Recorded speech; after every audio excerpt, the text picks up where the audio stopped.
Hey guys, Demetrius Gelatis here with Sensei Nate. Nate Tam, how's it going?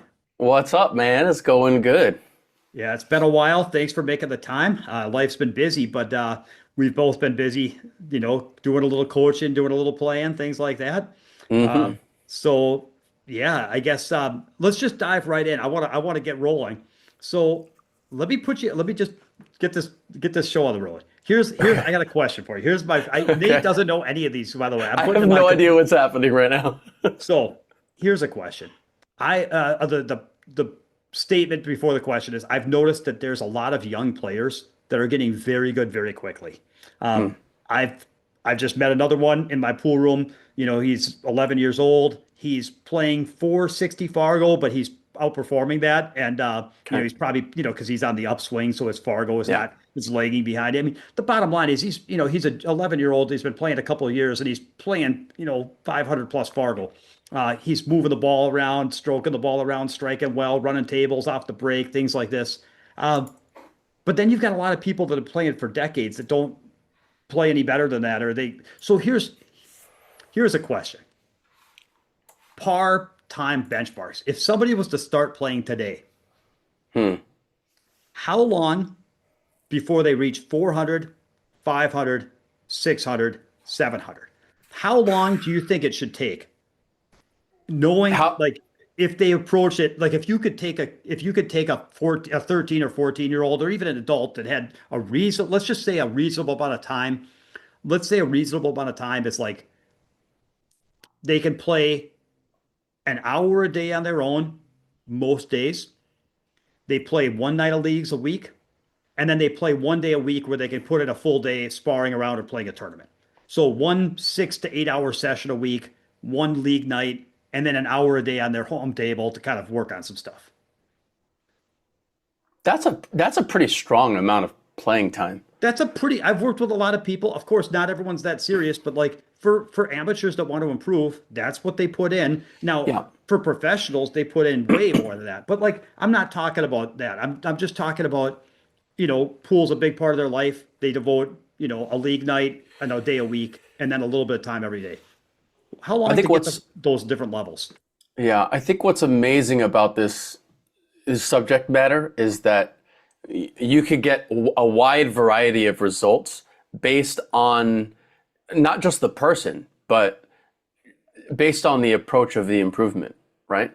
There's Yes. tons of books on like how to get better at certain skills or skill acquisition in general, and learning how to train right, learning how to process right, study right, that kind of thing. So I think all those things matter. But if I'm trying to stay in the middle of the road here, um, No, no, no. Hang on, someone, hang on. Let's assume that they've got a coach that's showing them the right way, optimizing the practice, what they work on, okay, what league they're playing in, who they're sparring with on their day off.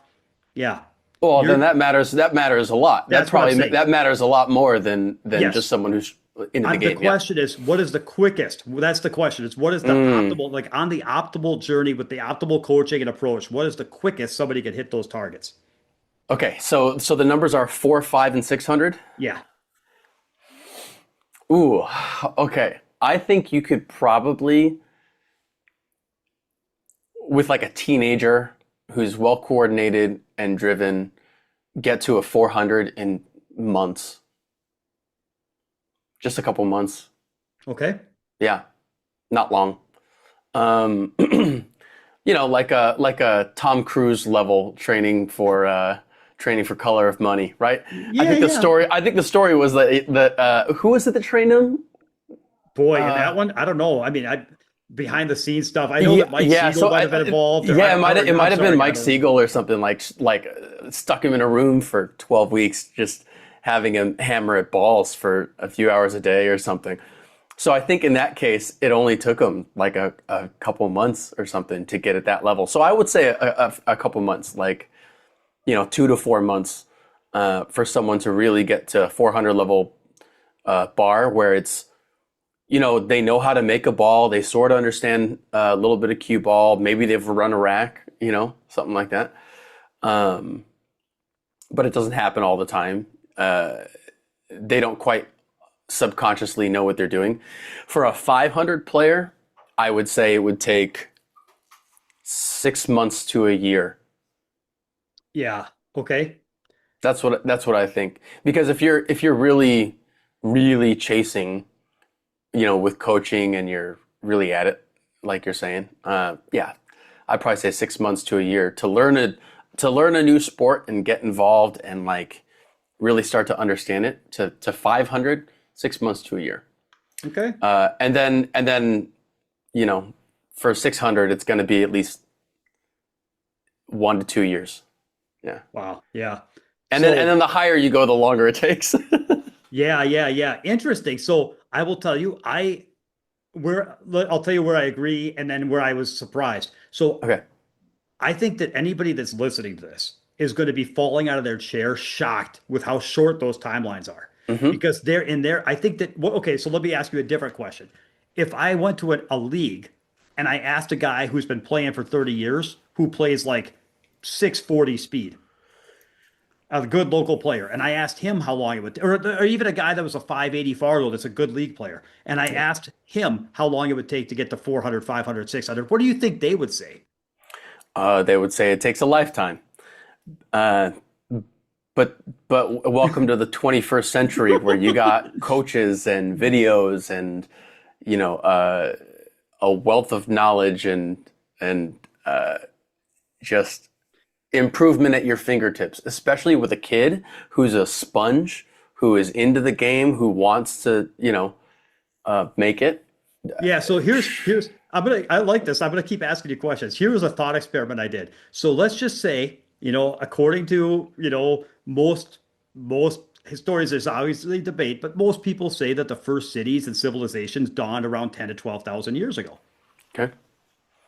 In that 12,000 years or 10,000 years, we now have the internet and we have, airplanes in the sky and space satellites and all these buildings and skyscrapers and infrastructure that we've built. Suppose we had to go back to the same population and the same, like we went back in time 12,000 years. But this time, we already knew everything that we know.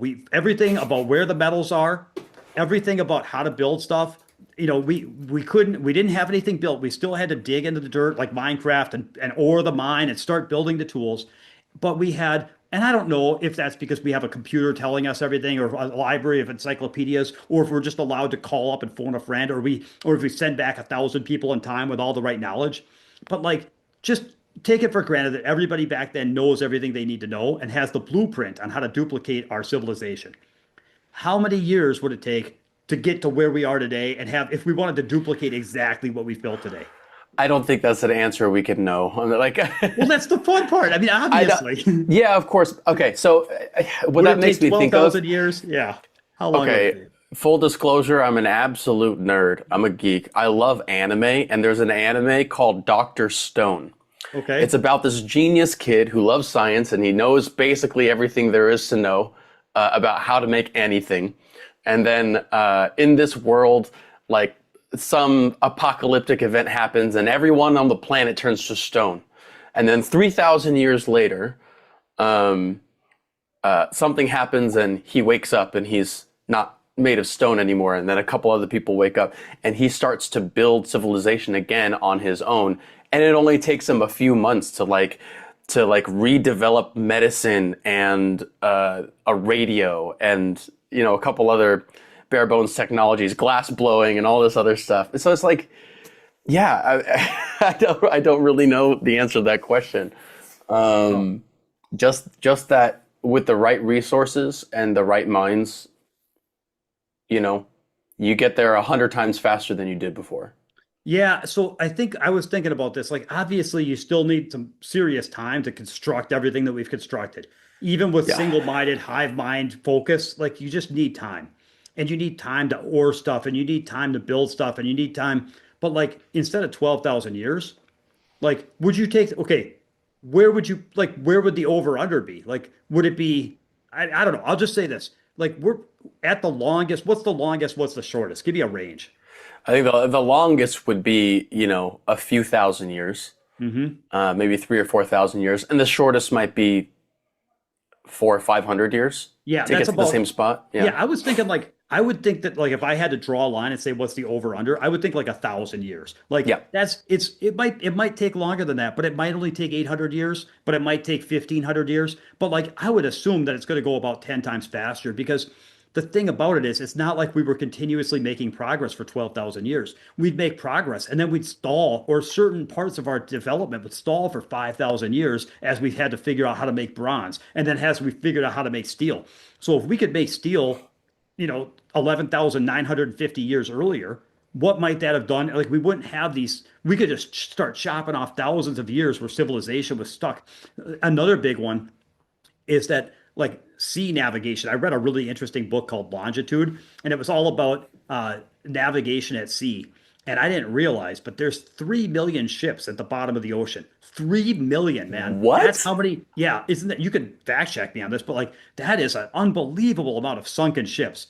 So people don't realize that up until like 1600, like the amount of like sailing and it was required for trade. Anyway, I'm getting sidetracked. The point is navigational aids at sea all depended on timepieces and good timekeeping, and we didn't have the accurate enough timekeeping to do that. Bottom line is, if they knew how to make good timepieces 12, 11,000, 12,000 years ago, that wouldn't, it's like these things would really quickly advance. So the bottom line is, instead of 12,000 years, we might be able to get to the same spot in 650 years or something like that.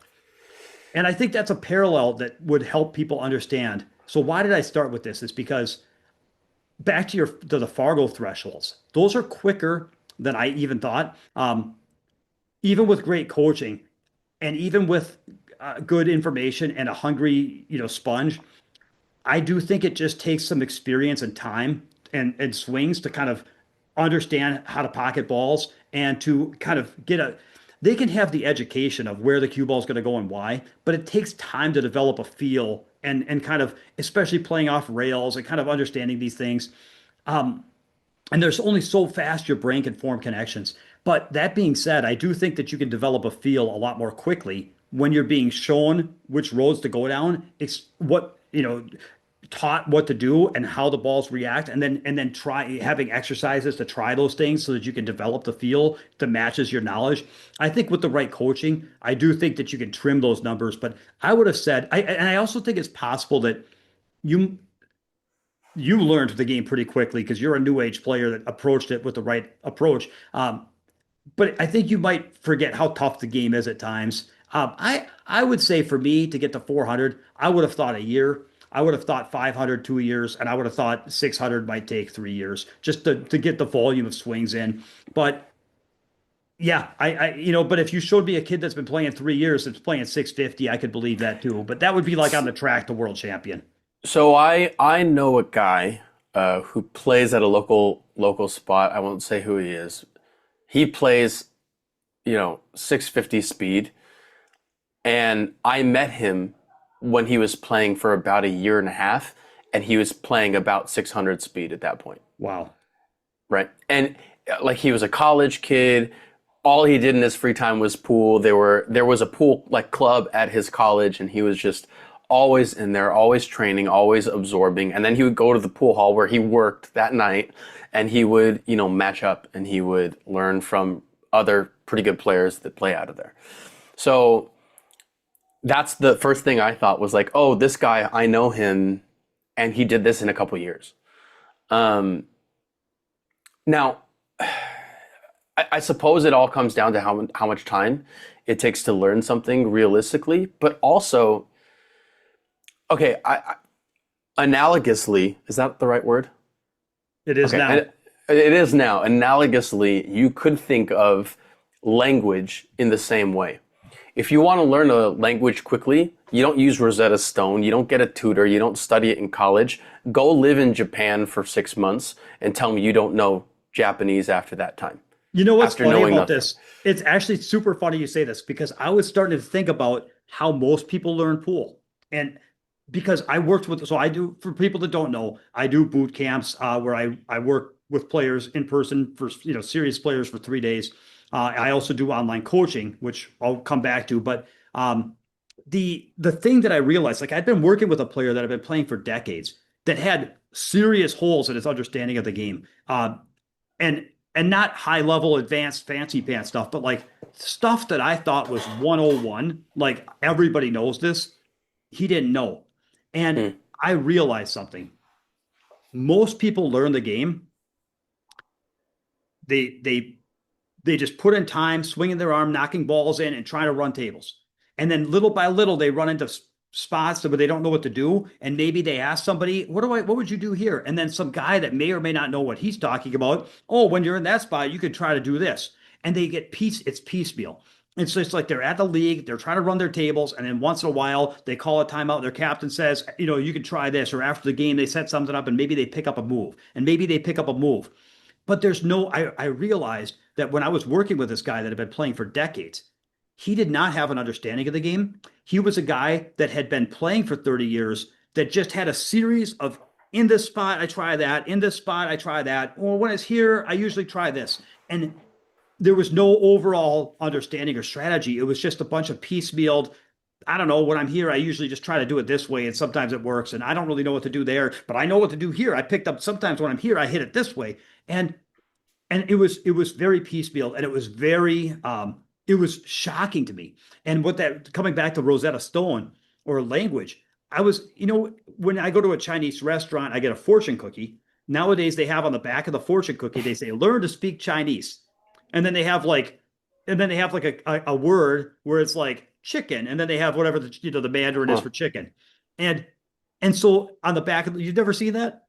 You don't. Nope. Okay, I'm in Minnesota. I guess we do things. So anyway, I live in I a pretty diverse area, heavily Chinese in the next town over, so I don't know yeah, if they yeah, need it. that's right.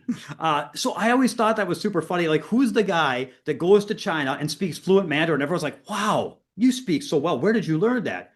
And then he's like, "Well, you see," and he's got like his whole house has got little fortune cookies taped up in different places with arrows. Like he just bought 25,000 fortune cookies over the decades and figured it all out. Like nobody learns that way, right? I was thinking about how absurd that is. But the fortune cookie technique is how a lot of people learn pool. They just go and hit balls, and once in a while, when they don't know what to do, somebody shows them something. Yeah. Man, is that the long road? Oh my God, is that the long road?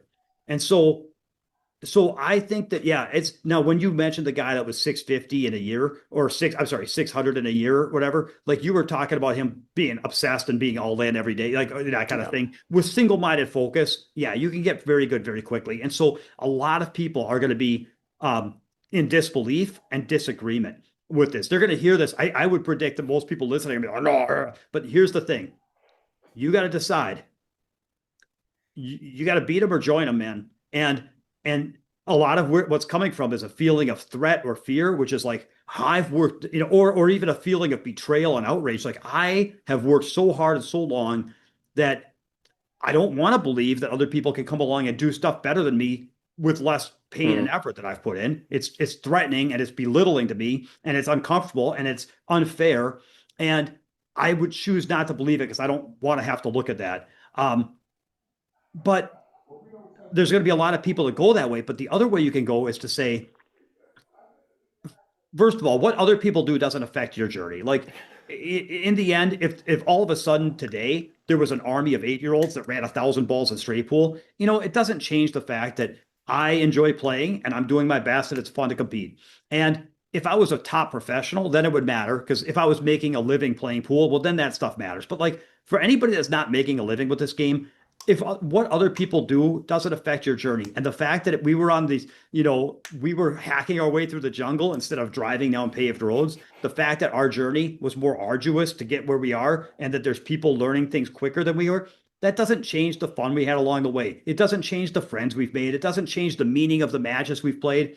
So it only has to be threatening if you measure your value off your relative pool game and other people getting better than you is somehow making you less of a person. Like don't go down that road. So but instead you have to choose. Everybody gets to choose. You can deny that and keep doing what you're doing, or you could agree with all that and keep doing what you're doing, or you can agree with that and say, man, that's inspiring. And I want to take advantage of some of the things that these new age players are doing and some of the ways that they're approaching the game because I want to get better. And yeah, maybe I'll never get as good as I would have been had I done that 30 years ago. But what do they say? The best time to plant a tree was 20 years ago. The second best time is now.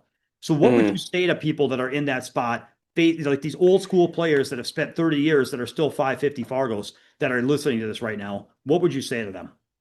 So I have two thoughts. The first is that's like exactly the kind of player that I see like commenting on my YouTube videos all the time, where they're like, "How have I played this game for 20 years and not thought about this?"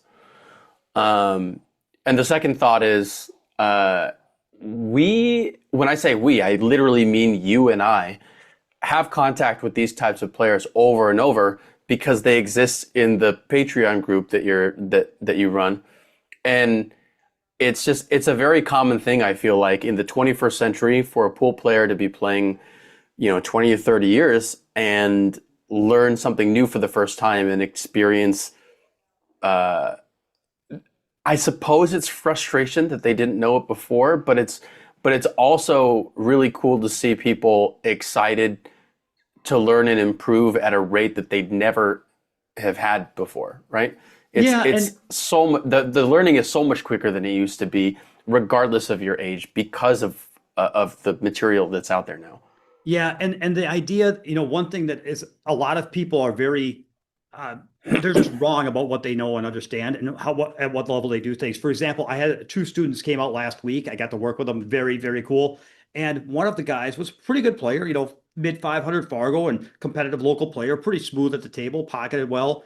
And the things he thought he knew, when it's like if I told him, "Hey man, I'm watching your game where I see you struggle as ABCD," and he was like, "Yeah, yeah, yeah, I think I know how to do that stuff." And then we would set up these drills or runouts or whatever. And without fail, time after time, he's like, "Oh, I need to get better at those things. I didn't Mm, realize like I didn't realize how much better those things can be done. And I'm watching you and I'm seeing how you're explaining it and then how you're able to duplicate it. I thought I could do those things, but I can't. Not like that. I need to, that's it was he was mind blown because if you want to improve, man, why am I so passionate about that? I'm on fire right now. If you want to improve, you better know. You better know what the gap is between you and the better players. And the worst thing you can do for your game is give yourself a clean slate bill of health on something that's on fire. Like, mm. man, it's just step one is admitting you have a problem, guys. Come on. So I'm sorry. Calm down. Deep breath. But here's the thing. So I do so for people that are kind of threatened by this, like I believe that so that's why I run online coaching. So guys, listen, I this is what I do. I've worked with hundreds and hundreds of players in person, and I'm booked up right now for a little bit in person, and so I'm doing what I can to help people play this game better. So after working with these guys, I've learned what the leaks are and why people get stuck at different levels. And I have an online coaching group. It's $20 a month. So if you want to learn to play this game, you know, jump in and I will help you understand what gaps are there and how to improve them. And I'm not going to read a bunch of testimonials. I could. If you guys want, if you email me, if you want to army of testimonials about people that are just jaw on the floor. Oh my gosh, I've worked on this. My cue ball control's better. I'm getting on balls. My patterns are better. I'm running through racks. I just had my first break and run. I just had my first tournament win. I'm watching my Fargo go up. I feel like this is a secret. Even good players don't understand. Like, yes, guys. So my challenge to you is if you're not hitting 400, 500, 600 Fargo, if you're not 600 Fargo and you've been playing this game for over 2 years, admit you have a problem, man. And $20, bro. I can't make it 19. If you can't afford 20, then get the hell out. So that's it, man. That's it. Let's go. And there's my plug. So I'll link that in the description. But yeah, it's Slate, Patreon, and I'm at info at MN Pool Bootcamp, Minnesota Pool Bootcamp, info at mnpoolbootcamp.com if you have questions, anything like that. So I've that's said my this. I've said this many times before, but it's the best $20 you ever spend on pool. It's like insane the amount of knowledge and resources you have on that platform. Yeah, I So understand. Listen, I went through the long way, man. I went through pool the hard way. I learned it the way you guys learned it, one shot at a time, painful, painful effort. But like, if that's fine if you don't have an alternative. But if somebody's giving you the alternative and you choose to get stuck and go down the long road, then Own it, man. Own it. But I don't understand it, man. I don't understand it. Like you want to play this game, you're gonna buy your cues and you're gonna put in all this time and travel to tournaments and play leagues every week and put in all this effort and you want to win. Like, why wouldn't you just ask the person that's getting the job done how to it? But I don't know. It's mind blowing to me. That's okay. I should not think about it anymore. It's gonna drive me nuts. I just got to play my game. Got to play my game. Oh, you know what else is interesting? Hmm. So I learned something called attention bias, or I don't know if that's the right phrase, but I was listening to this guy and I had to look it up because I was skeptical. The idea is that people are more likely to believe something is true if it is aesthetically pleasing in certain ways, such that it holds your interest and attention. Not confirmation bias, aesthetic bias, or whatever. Correct. Aesthetics Okay. by it, yeah. And so the idea was they did a study, and I wanted to reference it so that I'm not completely crazy. The study is called Rhyme as Reason Effect. Uh, M. McGlone in 2000, Birds of a Feather Flock Conjointly. Birds of a feather flock conjointly. What they did is they took a bunch of statements and they made them either rhyming, like birds of a feather flock together, or they made them not as aesthetically pleasing. And then they had, I don't know the details. I didn't read the study. I just looked this up before the pod because I didn't want to completely make a jerk out of myself. But people were tested to see which things they found were to be more true or more compelling or more believable. And basically people tended to believe more strongly in things that rhymed than things that didn't rhyme. Like they just like, I mean, it rhymes, it really packs a punch that we really, yes, that's profoundly true. And then the stuff that didn't rhyme, even if it said the same thing, they were less committal to and they didn't find it as insightful. So the way that I heard this was I was listening to the scientist and he was actually talking about science versus pseudoscience, which I think is an interesting subject. So I'm listening to this as I read as I drive somewhere. And he was talking about how among many biases that people have when they're trying to figure out what's factual, that there's certain things that are aesthetically pleasing or fun to believe. And things that are just more fun to believe, we're likely to believe things to be true just because we would like that to be true, or because it sounds fun, or it's aesthetically pleasing, or basically attention. Things that hold our attention. If we find stuff interesting, we're more enthusiastically trying to find reasons to support hypotheses that are just more compelling and interesting to us. And he was talking about attention bias, and that was an example he used. And so why do I talk about this? And because you're a YouTuber now, so we got to plug your channel. But man, the algorithms, bro, algorithms are wild because what that is it's all an attention economy. And so the bottom line is, I'm exaggerating this, but like you could have one person that has the most accurate and useful information about pool possible. And then you could have another guy that has a 30-second reel that rhymes. And the algorithms might like that better, because I don't know, like okay, so Sensei Nate plays pool. Guys, check out his YouTube channel. If you're not part of this, you're missing out. Many, many people are saying it's the best YouTube channel on pool. So yeah, go. Like, what are your thoughts on all that? What are your thoughts on what's your experience working We don't need YouTube to get into the details about the algorithms? YouTube algorithm and holding attention and retention and Fair. We understanding don't want to unique get. We original don't need ideas. to. It's We don't need to get into here's what we don't want. We don't need technical crap. Okay. We don't need to get into technical details of how it works. We don't need to get into the how you play that game. What I would like to talk about though is we can agree that the game is real, that there's an attention game being played, and that on the Venn diagram of quality of content or value of content and attention, there is an overlap. And what I like about your channel is you do the overlap, which is, yes, you have to have, a little bit, I don't want to say clickbaity, but you have to sexy up your titles and your thumbnails, and you have to do stuff that's somewhat interesting to people. So of course you have to do that, but you are committed to making sure that you're in the overlap where it's also high quality and valuable to people as right. well. You're not just selling out and doing a bunch of I've seen like people that have these reels where they just take good shots of pros and then they like, I don't know. It's I don't want to get there. I don't want to, my question to you is, as somebody that understands those things, what is that doing to the development of people's games if they just follow the clickbait? Oh boy. Where do I start? Okay. First of all, you're talking about packaging. Mm, In YouTube world, we talk about packaging as being the thumbnail and the title of the video. It's the thing that you notice first that gets you to click on the video. So clickbaity or not, it doesn't matter. If the substance isn't there, the retention will drop and people will leave, and then YouTube won't push it. So the only things that really get pushed by the algorithm, it's not really exactly what you're expecting. It's not just that it needs to be clickbaity or attention grabby. That's not really what works on YouTube. That's what works on social media, on mm. Facebook and Instagram. And I think that is more, that's why I think like pool YouTube is a little bit more genuine than I would say, the other shorter form pool platforms. So not pool platforms, but social media platforms, whether it's, TikTok and Instagram, etc. Not that those are bad. None of that is bad. I mean, I make Facebook Reels too. So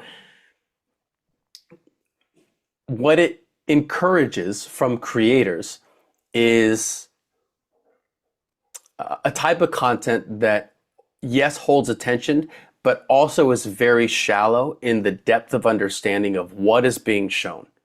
So,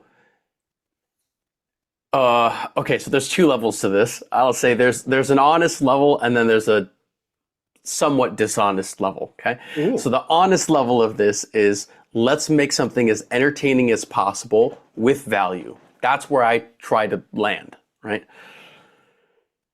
I'm not going to name names. There are plenty of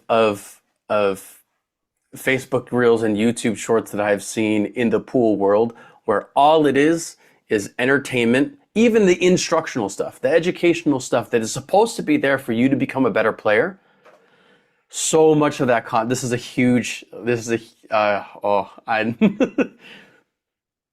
so much of that content is designed or willfully ignores elements of the game that are real that they don't talk about because it's easier to just show an interesting shot and say that this line and this line and this measure it this way and do these things to make this bank or to make this kick or to shoot this shot. This will always work. And then be done. And I don't know. It's really difficult. I know I'm stumbling over my words here because it's so difficult for me to articulate the reasons why it feels disingenuous. Because I'm not saying it's necessarily bad for pool. It's bad for players' development, right? So let's hit on that. So what's gonna, Yeah. yeah, zoom in on that because I have some, man, this is going a different direction than I premeditated, but that's because I didn't plan anything. But I have some interesting thoughts on this, and I hope people enjoy this. What what is the likely outcome if people follow that path of least resistance? In terms of improvement, oh, there's just so much misinformation, or at least not fully explained information, especially when it comes to short form content on pool online, on these platforms like Facebook, Instagram, TikTok, those platforms, even YouTube Shorts, right? Those platforms reward the creators for creating material that is attention grabbing and holds people's watch hours, right? They only care about watch hours. How long are people watching? So if they're watching something that is entertaining but not quite informative, that is heavily more valued than something that is very informative but not as entertaining. So Yeah, and you know what it makes me think about? It's even if an individual listening to this tries to do it right, the problem is if you're in a swimming pool with 108-year-old boys and half of those boys are pissing in the pool, like you don't have to piss in the pool, but you still don't want to be in that pool. The problem is that the algorithms are driven off what everybody else's behavior is. So even if you are a serious student of the game, you might not even see the stuff that is of most value, and you might be seeing a lot of stuff or directed down a lot of roads that are counterproductive or not as useful as possible because yeah, because it's not just your behavior, that the algorithms are just a reflection. It's not the creators. I don't blame the creators. It's and I don't even necessarily blame the algorithms, although I do, but I blame it's human behavior. So most Yep. humans behave a certain way where they anything shiny and they have ADD and not that that's not what I mean. I just mean that they have a most people don't like friction and authenticity. They say they do, but their behavior says something different. So the algorithms are just mirroring the behavior. The content creators are just mirroring the behavior. And as it turns out, most people are just path of least resistance, and so that's what you're going to get. And it doesn't really take your game. So now here's the part I find interesting. I like this is you guys get a sense of what I like to listen to in the car. So I listened to somebody. They did a study. They were talking about a study that was done, and they had three groups of people. People that could only use what they already knew to answer essay questions. People that could use AI and only use AI, like ChatGPT, and then people that could use other online resources, but not AI. They would have to like look up articles, read the articles. They could use Google search, but they couldn't use the AI answers. They'd have to like look up their own stuff. So AI, online resources, but not AI, and then just what's in your head. And they had people answer certain essay questions. They monitored their brain activity, and then they tested a few things. How good were the answers? What parts of the brain were being used? But then they asked two questions that here's the meat and potatoes of it. A week later, or they would ask two questions. They would ask how much, they would ask the people, how much do you think you learned about that? And then a week later, they would test people on retention and how much they actually learned from it. Mm. And this is what was mind blowing. The people that used AI thought that they learned more about the subject than the people that were doing their own, online searches and reading articles. But a week later, the people that had used the AI had almost no retention. And the people that had done their own research actually learned the material better. The parts of the brain that were involved were totally different.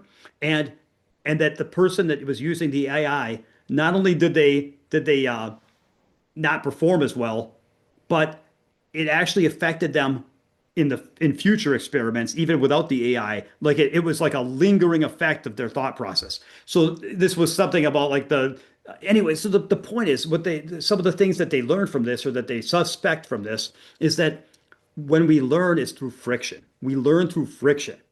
And so when we are trying to answer a question and we are stumped and we are using our brain and running into a problem, and how come I don't understand this quite? I need to, why don't I understand this? And then looking at it a second and third time and struggling with it and then figuring it out the answer, that process of friction, all of a sudden, that's the answer. I get why that's valued. Now it clicks.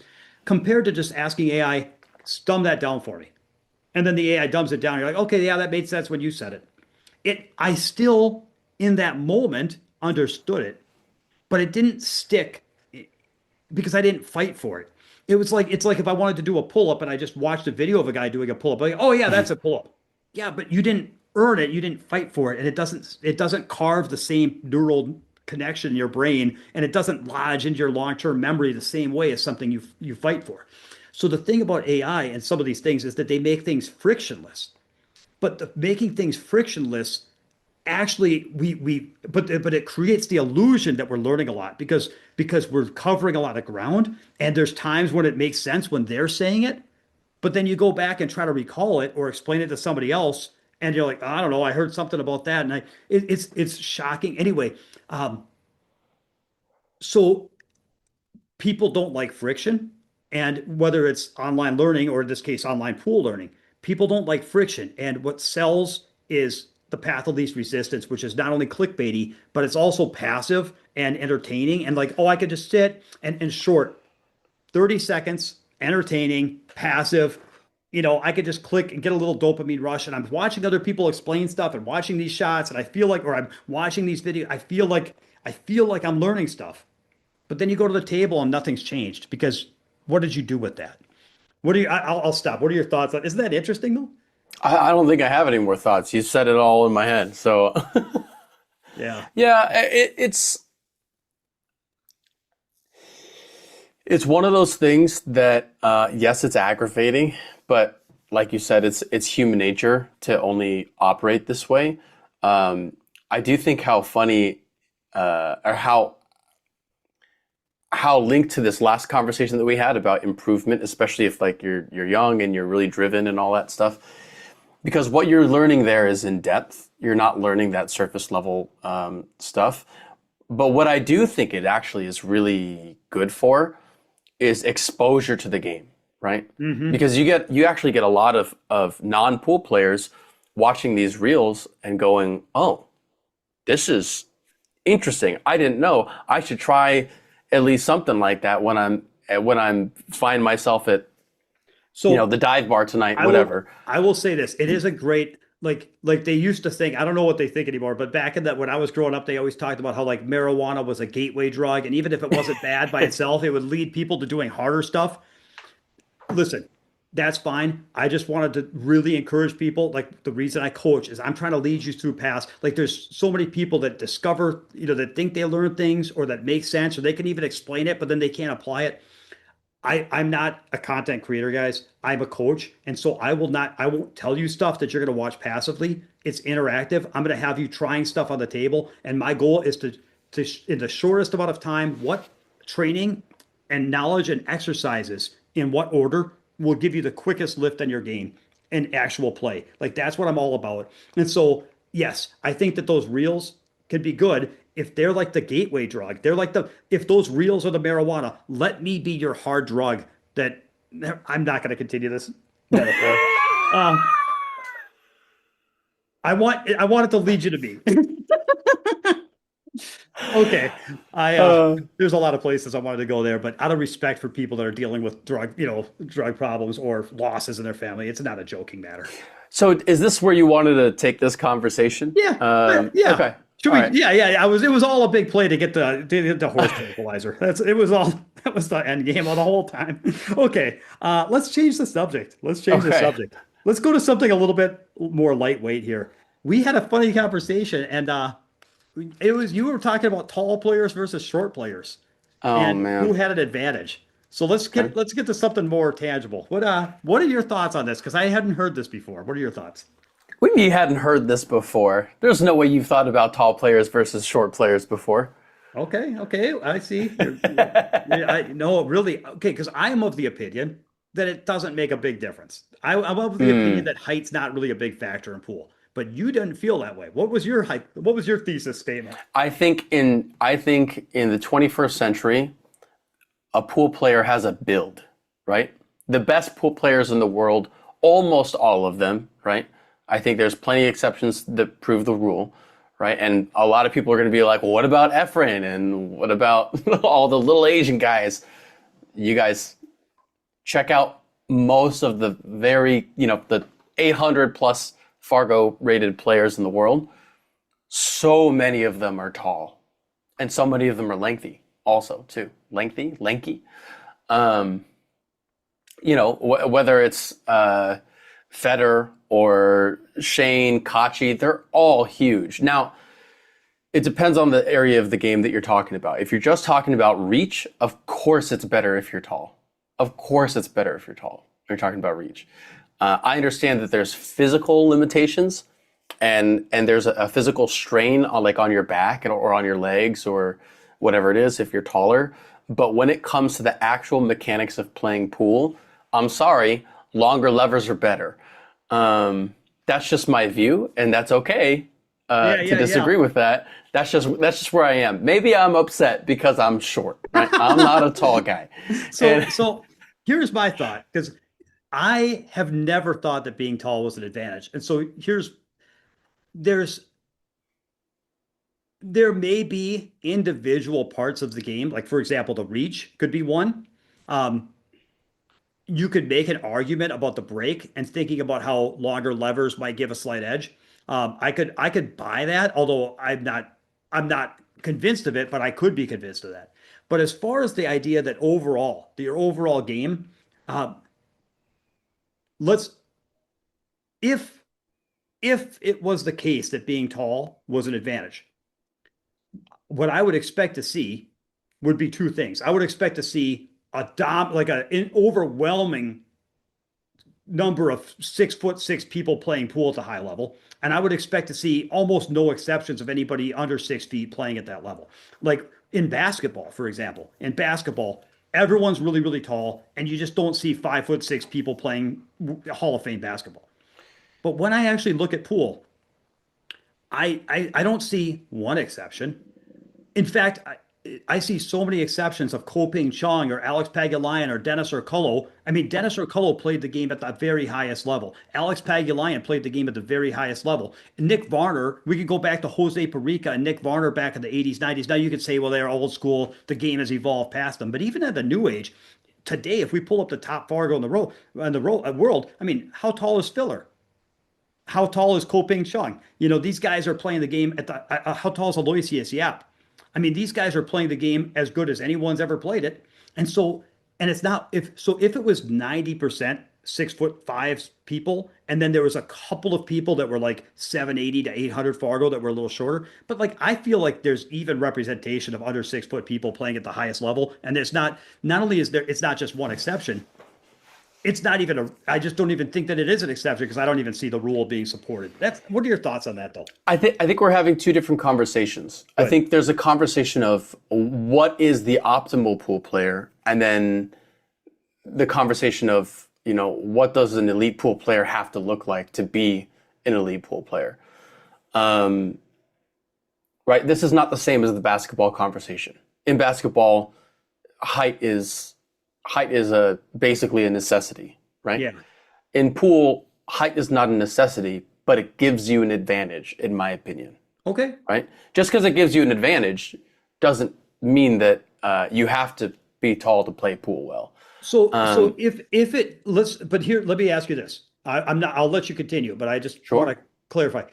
If height gave an advantage at the highest level of play where any edge is just decisive, I would just think that if height gave and of course, there's three different advantages. There's no advantage. There's infinitesimal, like non-nominal, non-factor, maybe technically if you have 1,000 tall players at 0.01 performance improvement, like a negligible. They could have a negligible advantage or they could have an actual substantial advantage.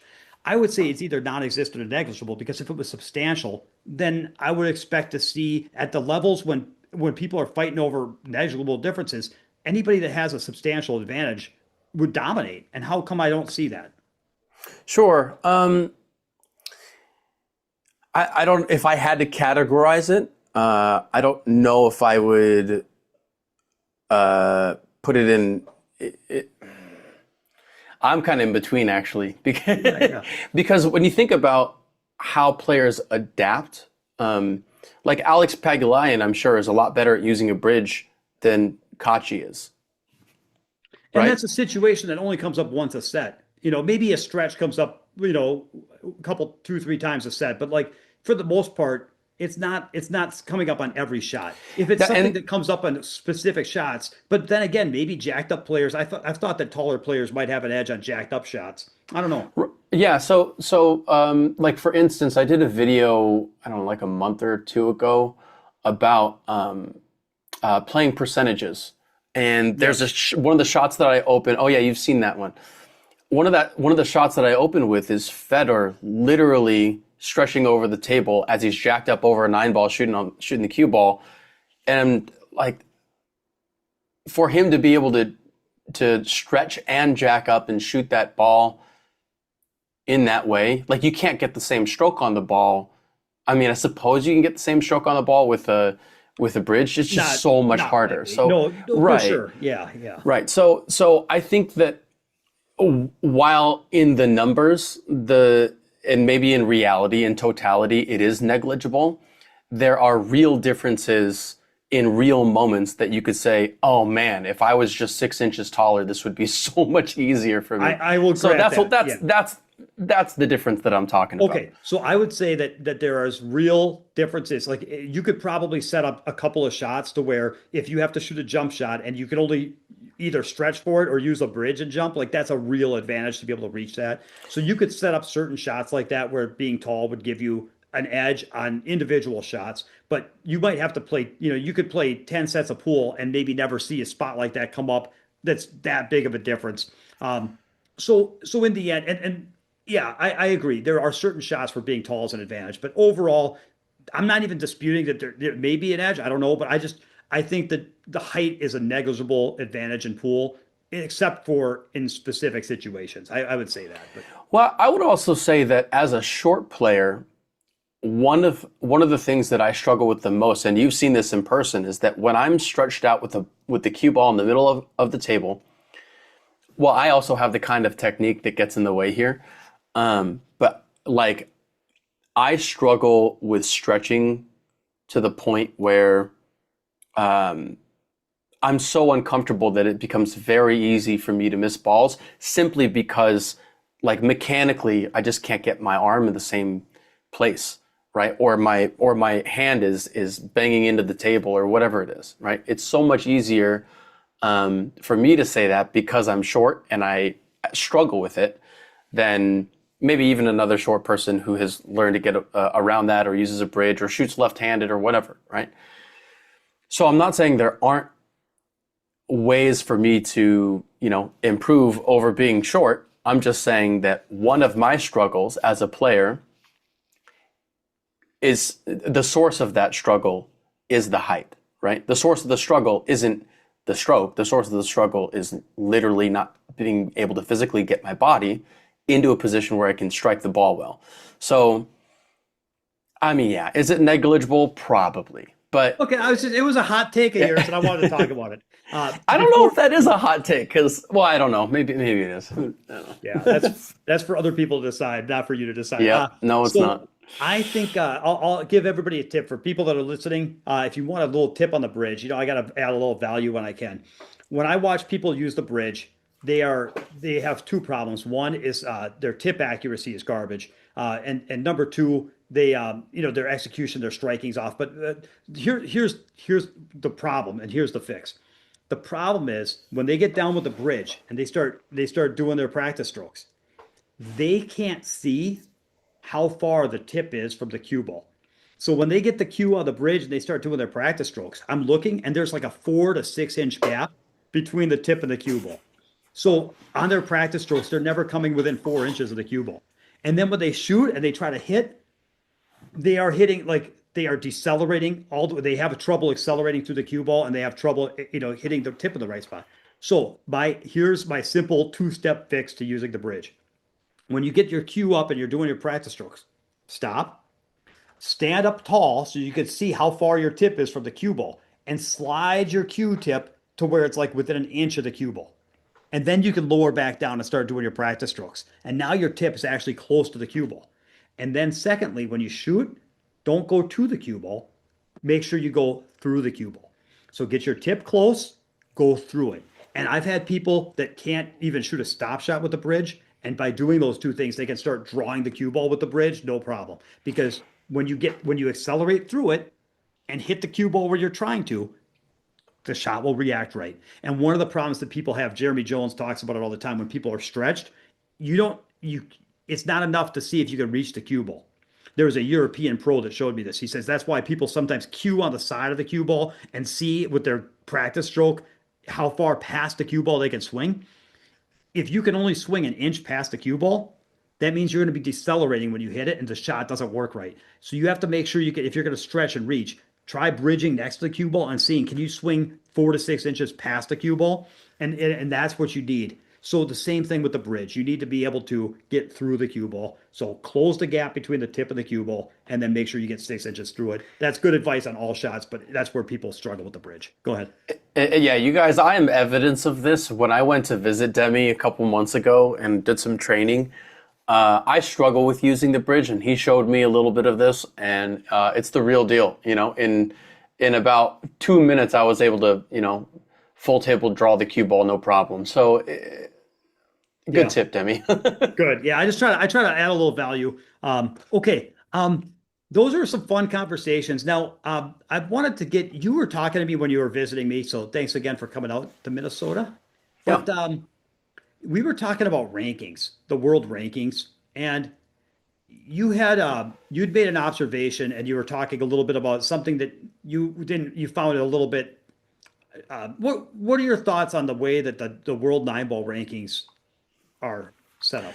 Yeah, so there's various sets of world rankings, right? There's the world nine ball rankings, the WNT rankings, and then there's the WPA rankings. I'm not talking about those. Just the WNT rankings. Let's be honest. When we talk about pro pool and we talk about the most prestigious events in pool, most of the time we're talking about nine ball. Am I right? Yes. Okay. So if we're talking about nine ball and we're talking about the WNT, their ranking system is purely based on how much money a player makes. So it's a 1-to-1 ratio, right? Oh man, I should pull up the actual rankings now. Maybe not. But I think Fargorate has something like 400 or 500,000 ranking points or something, because that's how much he has in winnings over the last, I think it is 2 years, right? I think it's like it's a rolling calendar or a yearly calendar over 2 years that determines your rankings. I'm not really sure. And then for qualifying for events like the Mosconi Cup, it's over the year. My issue with this is that it heavily favors those who, one, can travel, and two, have a good stretch of performances. You can go on a hot streak for two or three tournaments in one of these open tournaments, and suddenly you're top 10, but you might not be a top 10 player in reality. And then the vice versa is true. You could be a top 10 player in reality, but because you can't travel, or because you can't, I don't want to say because you can't travel, because of course you should be traveling to compete anyway, but because you can't, whatever circumstances. You get a few bad draws and you get a bad roll or two, and yeah. Yeah, something like that, or it's just that the events that you're able to travel to have such a smaller purse that even good performances still show less ranking points. So my gripe with this whole idea of having a ranking to begin with is to determine that, the 50th best player in the world is ranked number 50. But that's not the case, just because of the way it's structured. So I have a little bit of gripes about that. So yeah, for people that were listening, I'll say it in my own words. If somebody's like a 50th ranked player, and they get a good draw in a couple rolls, and they get to the finals of a tournament, they might, and it happens to be the right tournament with a big payout, they might end up ranked third in the world, ahead of all these other players that are much higher skilled. On the other hand, you might have some very highly skilled players that do pretty well in some of the smaller tournaments, and then get a couple bad beats in the bigger tournaments, and they might not even be on the list. And here's a guy that was number 1 last year, and now all of a sudden he's number 15 or something. And it's like, so it's an interesting thing where I guess it kind of always comes back to how should it work. Like, obviously one tournament should not determine rankings, but so there needs to be some memory and some average of past performance. And if it's just and so what you're saying is, just if it's based on dollar amounts, things are weighted differently, because some tournaments are weighted much more heavy than others. So if the right person gets the right breaks at the right time, why is that tournament? If it's based on prize money, certain tournaments are weighted more. And it maybe the memory is too short, because people that have done really well, 2 years ago, 3 years ago, if we're just looking, how long back do they look at the money list? Does it reset every year? I don't even know. I think it's 2 years. Okay. I think it's 2 years. I could be wrong. Somebody correct me. So Yeah. it's just like something like just straight money won over the last 2 years? It is literally straight money. The amount of points you have equals the winnings that you have earned. And so one guy could come along and bink a really big tournament and just be in the top five in the world for the next year because even if he's Yep. a 50th ranked player. Yeah. So it's interesting, So I know that, you've given it some thought. We've talked offline. I know you have thoughts that, we don't want to go too far now, but basically what you're suggesting is that maybe it would be better to use a system other than just prize money one. So, you have a little bit of insider baseball knowledge, but I have been working on something that is, in my eyes, pretty big. I'm just going to tease it here, but I'm not going to go into details because it's too much. It's too much. Talk about a hot take. Yeah. You guys, I have spent so much time thinking about this subject and so much research and so many hours trying to figure out a better way to structure a WNT ranking system. Partially based on other sports, partially based on what pool needs, partially based on the player base that we have, the structure that we have, the events that we have. So I may or may not be coming out with something in the near future. We'll see. You guys stay tuned. But just to just keep in your minds for the listeners and the viewers, keep in your minds how seriously crazy, how ridiculous the current system is for determining the actual ranking of a player. I'm not saying that Federer doesn't deserve to be number one or that Kachi and Filler don't deserve to be in top five or whatever. Of course, they're the best players on the planet. But that doesn't mean that the system isn't subpar for the player base that we now have, right? This is not 5 years ago. Right? When the WNT was really kicking off again and starting to add a lot more money and really invest in the game, you had a lot of excitement over 9-ball as it started ramping up, and they got this ranking system in place, and players were like, well, at least we have something, right? So it's great that we have something. I think it's time that we investigate a little bit more what the something should be. That's all. Yeah, yeah. I think you should get points if you live in Minnesota. You should get points if you have Greek ancestry. I'm just saying there's certain buttons that could maybe bring out. Okay. I guess I'm gonna have to shoot the balls in the hole. We'll wrap up. What do you have coming up in the next few months? Anything exciting on your calendar for pool, or just Oh grinding boy, the content? yeah. At least from a content perspective, I have lots going on. Yeah, I can't get into all of it. Yep, yep. It's just too Nate much. plays pool. Go to It's his just too YouTube much. channel. Yep. It's a new video every week. Mostly every week. Plus content, multiple times a day on Facebook, and plus other things that I'm doing on the side. Plus I'm competing more. I'm traveling to the Brendan Crockett in September. Cool. It was supposed to be in July. Now it's moved to September. So I'm going to do that. Couple other things, and I will be at Moscone Cup this year. Ooh, So I'm excited about that. Maybe do some reporting or content there. And then, so I'm excited about more content coming out. I did not think this would be my life, but it is. I'm excited about it. It's fun. It's crazy. It's really difficult. And the grind is you real. work a And ton. Yeah, I know how hard you work, guys. Don't do what he's doing. I think that no, really, you know what? It's like when people talk about like, should I do something for a living or not? I think that the answer is there are some things the answer is no, you shouldn't do this for a living.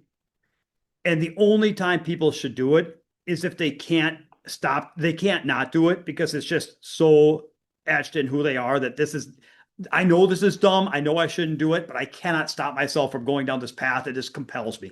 And so if you have the ability to turn back because the consequences, Nate's working really, really hard. So make sure you not only subscribe to Nate, Sensei Nate plays pool, but that you also, thumbs up and like the algorithms. It's a big deal. Help this guy. He's bleeding to make this work for you guys.